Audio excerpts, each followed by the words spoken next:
This is Dave McCain with the Right Tree Genealogy doing another video on Ancestry.com, and this one's on atDNA, my expert advice, research with specific surname.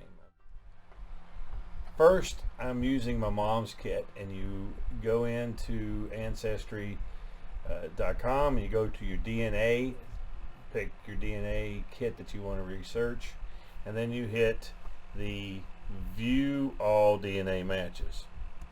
So I've already, for expediency purposes, hit the common ancestors button and typed in the name Sarton and have pushed the search button. This gives me just the list of those that have in their trees the surname Sarton, and I have not included any similar surnames. This is to include just the surname that I've typed here. Now, with this, you do need to have in your own tree the surname you're going to be searching, and that's kind of a note I commented at the end of this video related to comments and conclusions. Now, when I click this search button, I have a long list of matches my mom has for people that have trees, common ancestors, and the name Sarton. And then I scroll down a few pages to pick one that has the blue dots. These are people I have not looked at before, and that's what I wanted to do on this video, is show somebody that I have not looked at before. And I picked the very top one here that I've scrolled down to, 23 centimorgans, common ancestor, 23 centimorgans I've chosen.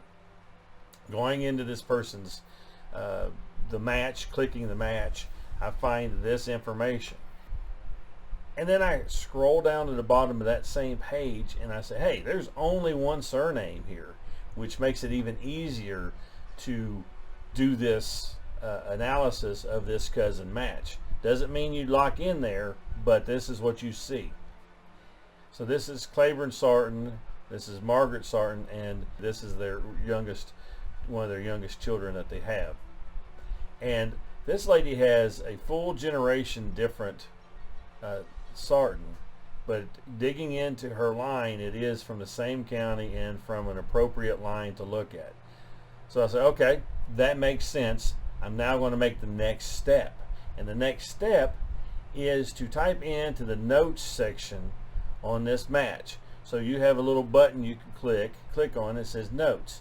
Well, I have typed in what it says on this one is fourth cousin once removed per ancestry. This is what they say in the block of the common ancestor, and this is what they say. I always type this in saying that it is per ancestry. As I do further researching, I could say, okay, I've documented this. And I also want to put the surnames. This is kind of the recommended format I have people do. As I say, surnames. In this case, it's Sarton, and there's 4 people matching between us. There's 3 on my side and 1 on this person's side. Now I want to look at the shared matches. And the reason I want to look at the shared matches is very important here. I want to make sure that this is actually the line that this match could be. I clicked the shared matches block. Go look at it. Now again, I blocked the people's names here. I've gone down through the list of matches to this person. And yeah, this particular surname can be associated with them based on their matches, and that's important to do, because when you look at the shared matches, sometimes that match is in a different surname and not possible to match through the surname that they claim it is at the beginning of this. So when a couple of slides back here, when I said that, I type in that block fourth cousin once removed per ancestry, this is what they said is, there's times that you see that and have to put a different surname. But in this case, and then for this video, this is accurate. So we go down through here, we look at this list and say, yep, they are very much matching on this Sarton surname. So now it's time to go back to the trees tab and click on this Claiborne Sarton person right here and see what we can find out. Well, these are the through lines that you hear by other video producers out there. The through lines are common ancestors that they state. Now, before I did further research, I'm showing you what it was, and then I'm going to show you what I get it to a little bit later in this video. So I looked at it and went, hey, I've already have it. The white blocked areas is what I actually have in my tree. So this is my mother's line to this person, back to this Claiborne Sarton. And now Elijah, I have Elijah already in my tree, and I have John already in my tree. But then there's this evaluate. These are other names that they say lead you to this person.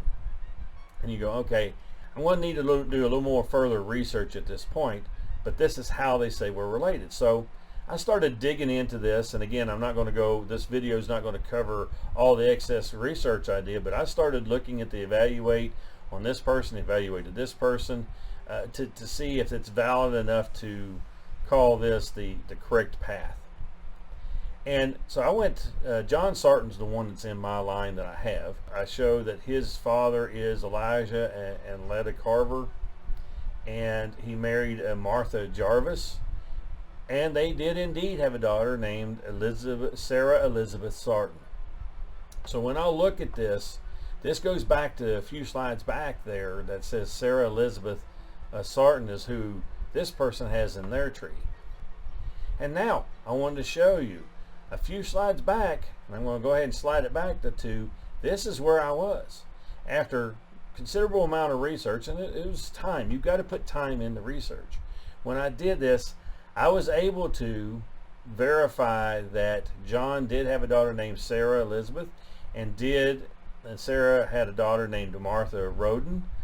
And again, I didn't go all the way to this person. This is this person's mother and grandmother, and I stopped there. I could have went further, but my point of this is I'm able now to get my tree, feel comfortable that this is an actual match, and this is how we match. And this gives us the validity. So now we go back to that tree to kind of point that out here. Is this individual's grandmother was this Martha Roden, and I've done the research back here, so I have this backwards and comfortable with it being in the tree. So this was a fairly short video.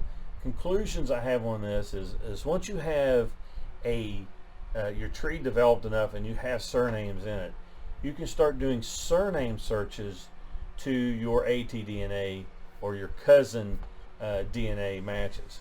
And by doing that, you can pick a surname that you have documented, so you know you've done the research on it. This is my grandpa, this is my great-grandfather, and I want to see if the matches match to that line or not. And you feel confident in what you've done. You got to always feel confident in what you do before you start doing this surname search. Now, after you've done that, you want to pick a surname that's documented, but do the research. And I just stated that just a minute ago. You don't want to necessarily accept the trees that you see by someone else until you can say, yeah, I can see how they got there. I can see how their records attach, and I know how I can do the path. You want to be able to connect the dots like this and say, this is here, this is here, this is here. This is like one of my previous videos I've done, and I'll attach it at the end of this here in a minute. And this will help by doing this research and by adding them to your tree. Then it helps with your through lines and your common ancestors. When you're going to click buttons and look forward, the through lines are more accurate when your tree is researched and you're confident in your data. Don't again just add someone, do the research. And not all matches are correct. So when Ancestry makes a call and says that this is your fourth cousin once removed per Ancestry, this is what they call with their algorithms, looking at the tree and saying this is how you match. A few of these matches in this list are double cousinships. Okay, they match a different person closer, but they also have this person in their line. Not all of them, but a few of those. So that's where your DNA may match a different line, and why you have so much DNA matching to them is because you are a double cousin, whether it's shifted or not in the cousinships. Again, that's not the purpose of this video. The key to everything I've just presented, I hope this helps you in looking at one surname. After you've built it into your tree and you're confident in it, you can start seeing if those matches are those. And there's another video that I have not produced yet related to creating the groups by the dot method that Ancestry provides for you, so that you can easily see which branch or branches of your tree they match you on. With that said, consider subscribing right here, watching one of these other videos, and let's continue learning together.